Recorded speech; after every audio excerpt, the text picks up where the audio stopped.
All right, and we're on our way. We're off to the shop today. We're gonna go take care of some stuff and go work on the IS300. Give you guys a quick walk around on that thing and a better rundown. Somebody had asked for that, and then we're gonna be off and running. And I got a bunch of work to do on that thing because I got a busy week. So let's get over there and get some stuff done. If you can't tell, we're at the shop. I gotta unlock this here door real quick.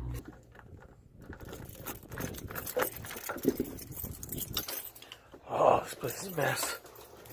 It's a mess. All right. Oh my gosh. Bam. Here she is. People were asking, and I will let you know. So some of you guys saw in the Morse Kids video, this is my 1JZ powered IS300.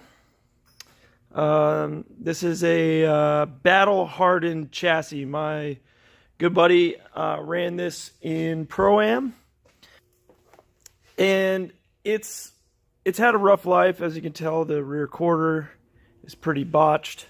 Not all of that was for me, some of that was. It's a fully caged car. So, yeah. It was a Pro-Am legal car, but now they've added a lot of stuff. I made this pretty cool dash, which also makes it non-Pro-Am legal.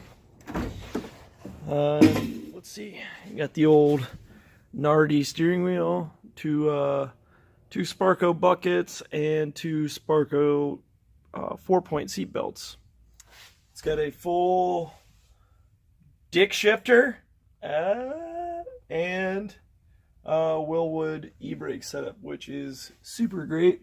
It has a remote reservoir for that. It's a real basic ignition setup. Ignition on, start. It's really straightforward and simple. I try to keep stuff as minimal as possible. I'm gonna go ahead and open this real quick.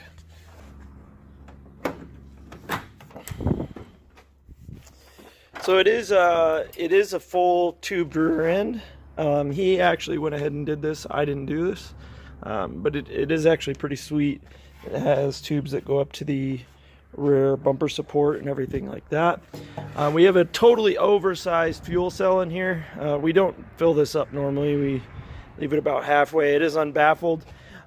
That's why we have this surge tank right here. And now what this does is it has a high volume lift pump, and it's low pressure. That's a 7 psi pump that pumps from this tank to that surge tank. And from that surge tank, there is a Walbro 255 down there that goes to that filter and then goes to the car. Now the return comes back in through the top of the surge tank, and the overflow for the surge tank goes back into the tank through there. We did run into some issue where this was somehow getting sand in it and then filling up the injectors in the motor, which is actually why we had so many issues at park. We were chasing down a bunch of different issues with this car, and we had so many problems that it was kind of hard to dial in what exactly was wrong. So we swapped the injectors. Sure enough, the thing runs much better. As you can see in one of our earlier videos, I pointed at the turbo. We did this filler neck mod. This is a great mod if you own a JZ. And just in the last video, we went ahead and did this throttle body mod, which shortens it up, and it gives you a substantial amount more room to route wiring harnesses and stuff like that in here. Move my intake out of the way. Able to switch over to LS1 coils. Me and Chappie wired those up. It was super easy. Delete the igniter, pretty much just run one wire in, one wire out, and then run the signal wires to these, give them constant 12 volt, and blam, done. There you go. Runs. We are swapping back over to a BorgWarner S366. We did have a HE351 on there, which was awesome for response, but it blew up. It's actually over here on the ground. And if you look at this, oh, this is gonna be hard to see. Actually, you can see it right here. That's oil. That oil is from this turbo. It completely gutted itself and spewed oil all over the place. Do you a better look at this thing? Like I said, it's a very straightforward setup right now. We are gonna try and get this tube front done here soon, probably today. I say that now. Yeah. Try and get a better shot of the whole thing. It's not very glamorous. It's definitely not style oriented. It is purpose built oriented. It is functional. That's about it. The cool little marker drawing was done by the previous owner's sister. I think it looks cool though. And we popped that 4-inch tip through the fender. Fender did get pretty crinkled up. It does have a full angle setup. It has modified knuckles, IKEA formula lower control arms. I don't know what that guy was doing. Has IKEA formula lower control arms. It's on stance coils all the way around. It has DriftWorks rear tension arms, and then it has a Megan Racing tie rod. Well, tie rod end, stock inner tie rod. So that's pretty much it. This thing, when it runs good, it gets down. If you want to see some footage of this thing driving, go back a couple videos to the State Line Drift Matsuri video. That is a good representation of this thing when it's running mint. I went ahead and pushed the car back a little bit so we had a little more floor space because I haven't cleaned up all the surrounding shit. We need to go ahead. Oh, that's a terrible view. I'll go over here. We need to go ahead and get these frame rails boxed in. And we're going to take some quick measurements for that. And then we're going to plasma cut out what we need to cap off those frame rails. This is going to be our donor steel because I don't like wasting stuff. This thing's already been hacked into. So perfect candidate. Nice. I think this is 1/4 inch. So quarter wall will be perfect for that. Throw that on there, and then we can start trying to get some measurements together for our lower rad sport.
All right, there we go.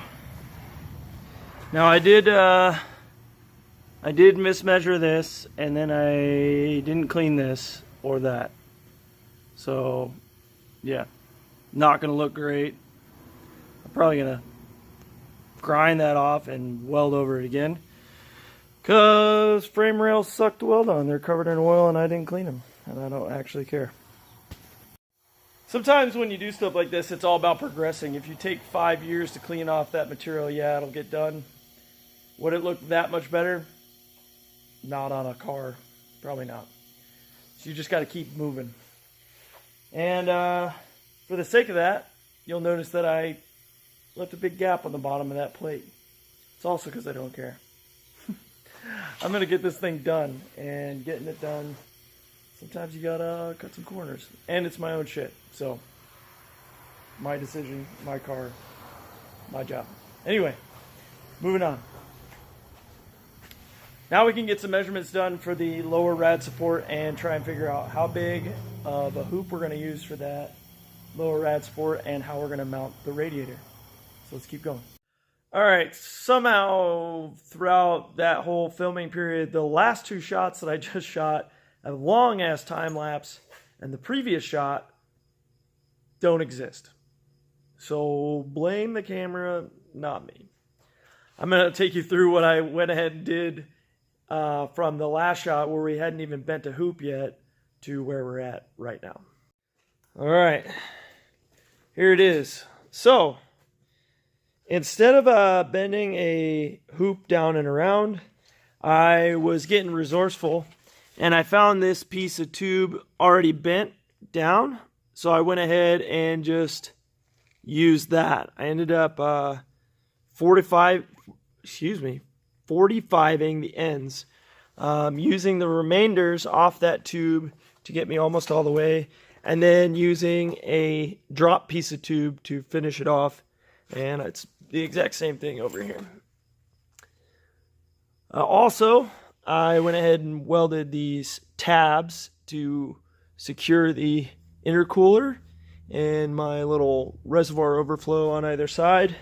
Now this isn't complete or anything, we're still going to add more, but this is just going to be kind of the part one. This intercooler piping was already done. This line, this stainless steel, was already on there from Park. So all I did was went ahead and added that little bent piece of rubber to keep it up off the power steering pulley, which works fantastic. Ended up welding a quick 3-inch piece extension onto this to get this away from here. I didn't want the coupler to be back where it was right here, so I moved it up.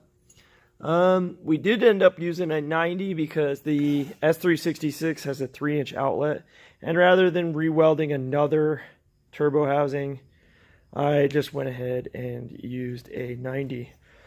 Now, I did get to take it for a spin. It's all topped off with coolant. It's looking like it's holding coolant really well. And it does make boost. And it is not lean anymore, which was the whole issue we were having at Park. I replaced the O2 sensor for the wideband, or I should say the wideband sensor. But went ahead and replaced that. And with the new Deca 80s in there and the fuel pressure and the map that was already loaded, it runs super rich. So even after trying to calibrate them in the AEM, I think that sand had been building up over a period of time, was giving us some issues with it breaking up. And so now I'm pretty sure that we need to go get this thing retuned, which does suck. However, all in the name of learning. So hopefully we can actually go put down better numbers without sand in the injectors. Hope you guys enjoyed the video. I am really sorry those two clips got dropped. No clue what happened to them. Be sure to stay tuned for part 2 of this. We will be adding a hoop around the front, hood supports, headlight supports, and a bash bar. So there will be a part 2 to tube front on the IS300. As always, make sure to like, comment, and subscribe. And if you hadn't hit the bell already, I don't often upload, but when I do, you want to make sure you're getting notified. So thanks again, guys. I hope you have a wonderful night. Peace.